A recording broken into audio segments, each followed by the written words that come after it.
សូមបងប្អូនជួយគាំទ្រខ្ញុំតាមរយៈ Subscribe ផងឲ្យខ្ញុំមានកម្លាំងចិត្តធ្វើវីដេអូបន្តទៀតសូមអរគុណ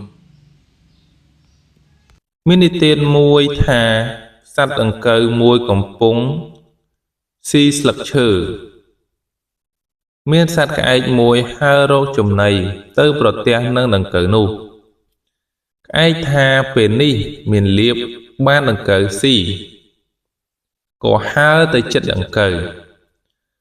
វក្រឡេកឃើញក្អែកក៏នឹកថាខ្លួនអាក្អែកនេះចិត្តខូខើនឹងចឹកអញស៊ីឥឡូវហើយដង្កូវសួរក្អែកថាមករកអ្វីឯកប្រាប់ទៅដង្កូវវិញថាអញរកស៊ីដង្កូវឯងដង្កូវថាលុះតែក្អែកឯងរកប្រស្នាអញឃើញទើបស៊ីអញបានបើរកប្រស្នាអញមិនឃើញស៊ីអញមិនបានទេក្អែកសួរថាប្រស្នាដង្កូវឯងយ៉ាងដូចម្ដេចសួរមកចោះអញនឹងរកឲ្យឃើញដង្កូវសួរទៅក្អែកដូចមានដូចថាដូចម្ដេចដែលហៅថាផ្អែមជាងគេបំផុតដូចម្ដេចដែលគេហៅថាជូរចត់ជាងគេបំផុតដូចម្ដេចដែលគេហៅថាស្អុយជាងគេបំផុតដូចម្ដេចដែលហៅថាក្រអូបជាងគេបំផុតកាលបើក្អែកបានឮដង្កូវសួរប្រស្នាទាំង4បទនេះហើយមានសេចក្តីត្រេកអរជាទីបំផុតក៏ស្រែកពោកញ្ជ្រៀវលេងដោយគិតថាប្រស្នាដង្កូវទាំង4នេះអញមុខជារកឃើញឥឡូវហើយនឹងបានស៊ីដង្កូវនេះមិនខានទើបក្អែកឆ្លើយដល់ប្រស្នាថាដែលគេហៅថាផ្អែមនោះគឺស្ករនិងទឹកឃ្មុំផ្អែមជាងអ្វីទាំងពួងដែលគេហៅថាជូរចត់នោះគឺមានម្ជូរក្រូចឆ្មាអំក្តឹបម្ជូរសណ្ដាន់ម្ជូរក្រសាំងនិងទឹកខ្មេះ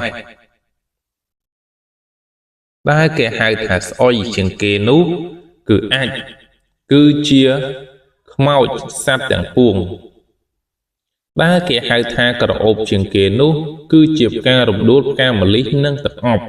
ឯកបានដោះស្រាយប្រស្នាទាំង4បទនេះប្រាប់ទៅដង្កូវថាក្អែកដោះស្រាយប្រស្នានេះមិនត្រូវទេក្អែកក៏ដាក់មុខស្រងួតនិយាយទៅដង្កូវវិញថាបើដង្កូវឯងថាខុសសូមឲ្យដង្កូវប្រាប់ប្រស្នានេះមកអញឲ្យបានដឹងផងដង្កូវប្រាប់ទៅក្អែកវិញថាប្រាប់បានតែក្អែកឯងកុំស៊ីអញក្អែកនិយាយថាឲ្យតែប្រាប់អញមិនស៊ីដង្កូវឯងទេលុះបានសន្យាព្រមព្រៀងគ្នាយ៉ាងនឹងហើយដង្កូវក៏ដោះប្រស្នាប្រាប់ទៅក្អែកដែលគេហៅថាផ្អែមនោះមិនមែនផ្អែមស្ករទឹកឃ្មុំនោះទេគឺផ្អែមពាក្យសម្ដីដែលនិយាយទៅរកគ្នាដោយពាក្យពីរោះស្មោះត្រង់រកគ្នានោះគេហៅថាផ្អែមជាទីបំផុតដែលគេហៅថាជូរចត់នោះមិនមែនជូរចត់ដែលគេហៅថាជូរចត់មិនមែនជូរចត់ដូចក្តឹបសណ្ដានក្រូចឆ្មាទឹកខ្មេះនោះទេគឺពាក្យវិវាទខូខើឥតគួរឲ្យសមដែលនិយាយទៅកាន់គ្នាទៅវិញទៅមកនោះហើយជូរចត់ល្វីងដែលហៅថាស្អុយនោះមិនមែនស្អុយអាចឬស្អុយគម្រោងសัตว์